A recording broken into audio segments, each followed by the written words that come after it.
Bab 2, Sabuk Inten. Raden Trenggana belum dapat menerima keterangan Ki Tumenggung Surodilogo kemudian bertanya, "Bukankah aku telah katakan pada para pemimpin prajurit tentang alasan itu?" "Benar, Anda telah mengatakan itu pada kami semua. Lalu mengapa para Rangga dan Tumenggung tidak menghukum mereka yang membangkang?" "Kami bukan tidak berani menghukum mereka, Raden." Ki Surodilogo tidak meneruskan kata-katanya. Rasa bimbang menghampirinya. "Katakan saja." Agak ragu-ragu Ki Tumenggung untuk berkata. Ia diam lalu membulatkan tekad sekalipun di kemudian hari sebagian perwira yang lain mungkin kecewa dengan sikapnya. "Raden Trenggana, sebenarnya saya telah bersepakat dengan beberapa Tumenggung untuk tidak mengatakan kabar tidak jelas itu di hadapan Anda. Tetapi, sebagai pemimpin kami, Raden berhak mengetahui keadaan yang sedang berkembang," desis Ki Tumenggung dalam hati. "Katakan Ki Surodilogo, Anda adalah seorang senapati yang dibanggakan para prajurit. Senapati Telik Sandi yang memiliki kecerdasan luar biasa. Seorang Tumenggung yang akan mengorbankan apa saja demi kejayaan Demak," tegas Raden Trenggana berkata-kata. Sementara Ki Tumenggung Surodilogo membenamkan wajah dalam-dalam.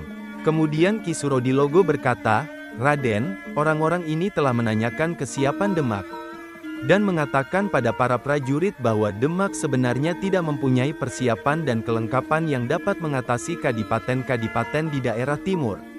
Bahkan mereka mengatakan jika kemenangan Demak adalah pemberian dari para adipati untuk mencegah jatuhnya korban lebih banyak." Kata-kata mereka ini ternyata mampu mengusik nalar prajurit. Beberapa lurah bahkan berani untuk menolak perintah Rangga untuk melakukan latihan gelar perang dan kegiatan-kegiatan lain yang terkait dengan persiapan Raden. Pemimpin kerajaan Demak bertanya lagi, "Lalu kalian membiarkan pembangkangan itu terjadi?" "Demikianlah, Raden Trenggana." Ketika seorang lurah mendapat hukuman, sejumlah prajuritnya berani mengangkat senjata dan hampir saja terjadi pertempuran di barak yang terletak di Kedung Jati. Para prajurit itu secara nyata menawan 4 kajineman yang menjadi anak buah saya. Pada saat prajurit yang dikirim oleh Ki Patih telah tiba di sana, salah seorang penghubung mengatakan telah terjadi peristiwa serupa di barak yang lain. Ki Surodilogo mengambil jeda sejenak. Ia kemudian meneruskan, "Atas alasan itulah, Ki Patih meminta kami semua untuk tidak mengatakan peristiwa-peristiwa itu pada Anda hingga kami dapat mengungkap sosok yang berada di balik pembangkangan di 2 barak itu." "Mengapa Paman Patih tidak mengatakannya padaku?" Raden Trenggana bertanya-tanya dalam hatinya. Ki Patih Kusumanegara tidak ingin setiap persiapan kepanarukan menjadi terganggu. "Setiap benturan antar prajurit akan membuat kita semakin lemah," kata Ki Tumenggung Surodilogo seolah mengetahui pertanyaan yang tersimpan dalam hati Raden Trenggana. "Baiklah, aku akan berbicara dengan Paman Patih mengenai peristiwa itu," kata Raden Trenggana kemudian. Dentang dalam dadanya yang berpacu cepat itu kini mulai agak mengendap. Tatap mata tajam seperti menyiratkan kemarahan yang mulai padam.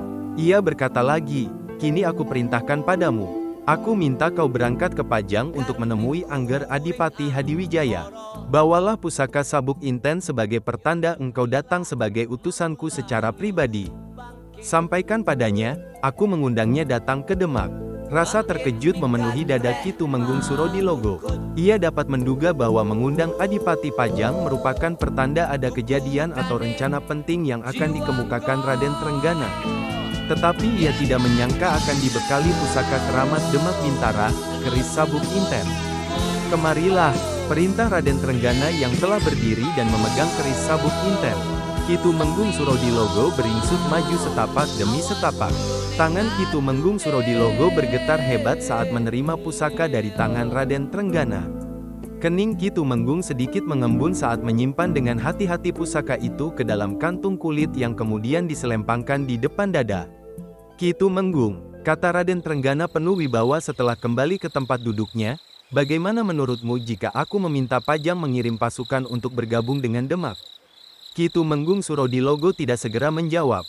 Pikirannya masih dilintasi pertanyaan mengenai alasan Raden Trenggana dengan memberinya pusaka keraton sebagai pertanda kehadirannya.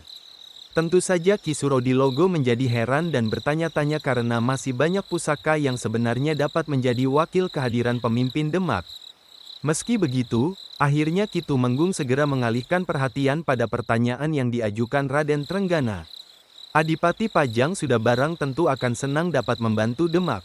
Sebagai seseorang yang pernah menjadi Lurah Wiratamtama, Adipati Pajang pasti dapat membantu Raden menyusun rencana penyerangan, jawab Ki Tumenggung Surodilogo. Begitukah? Ki Tumenggung Surodilogo mengangguk, lalu mengingatkannya pada lelaki dengan ketajaman nalar di atas rata-rata dan ilmu kanuragan yang berjarak tipis dari Raden Trenggana. Lelaki itu teringat pada Arya Penangsang, sang penguasa Jipang. Raden Trenggana mengangguk-angguk kecil. Lalu katanya, kau tidak dapat mencapai Pajang dalam waktu yang singkat. Aku juga memintamu tetap mengamati sambil mengembangkan penelusuran untuk membuka singkap orang-orang yang menebar benih keraguan dalam hati prajurit. Dan dalam perjalanan menuju Pajang, aku minta kau juga menempatkan beberapa orang yang dapat mengawasi keadaan yang mungkin saja dapat berubah. Maksudku, orang-orang itu dapat saja mengikutimu kemudian menyergap Angger Mas Karebet dalam perjalanan menuju kota raja. Saya perhatikan itu, Raden. Tegas Ki Tumenggung Surodilogo menanggapi permintaan Raden Trenggana. Nah, sekarang berangkatlah. Tidak boleh ada yang tahu kepergianmu ke Pajang. Setibamu di sana, tunjukkan sabuk inten apabila kau berada di hadapan Angger Mas Karebet. Kemudian Raden Trenggana meminta Ki Surodilogo maju lebih dekat, lalu mengatakan beberapa patah kata dengan berbisik. Sekali-kali Ki Tumenggung menganggukkan kepala dengan kening berkerut. Beberapa lama kemudian, Raden Trenggana berdiri lantas melangkah keluar ruangan dengan diiringi Ki Tumenggung Surodilogo di belakangnya. Sementara itu, kegiatan di Pelabuhan Jepara telah mengalami peningkatan yang cukup tinggi.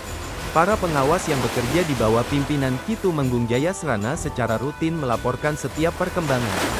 Di tempat lain, dalam waktu yang tidak dapat dikatakan cukup lama, Demak mulai kedatangan orang-orang dari barat yang akan membantu mereka menjalankan rencana Raden Trenggana.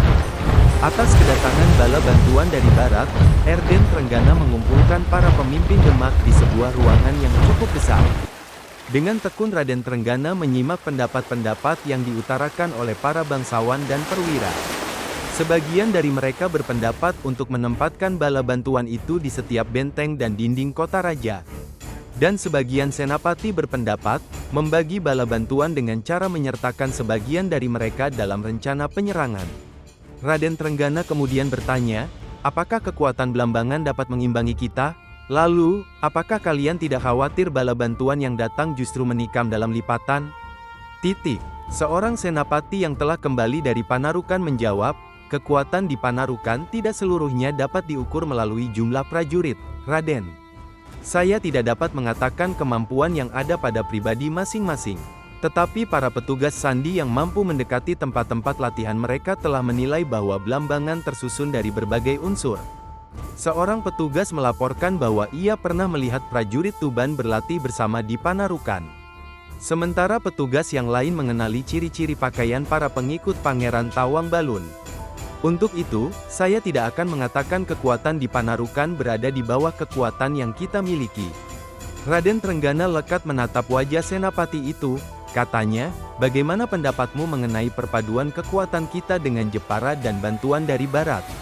Raden, perpaduan itu sudah barang tentu akan membawa keuntungan lebih bagi kekuatan Demak. Dan agarnya dapat menutup kekurangan yang mungkin saja tidak terlihat oleh kita namun mudah ditembus oleh pihak lain, jawab senapati itu. Para pemimpin yang ada di ruangan itu mengangguk-angguk. Menurut perhitungan mereka, perpaduan kekuatan tiga pihak akan menjadikan mereka semakin kuat. Meski demikian, tidak ada seorang pun yang merendahkan kekuatan Blambangan yang mungkin saja tersembunyi dari pengamatan petugas sandi. Sekar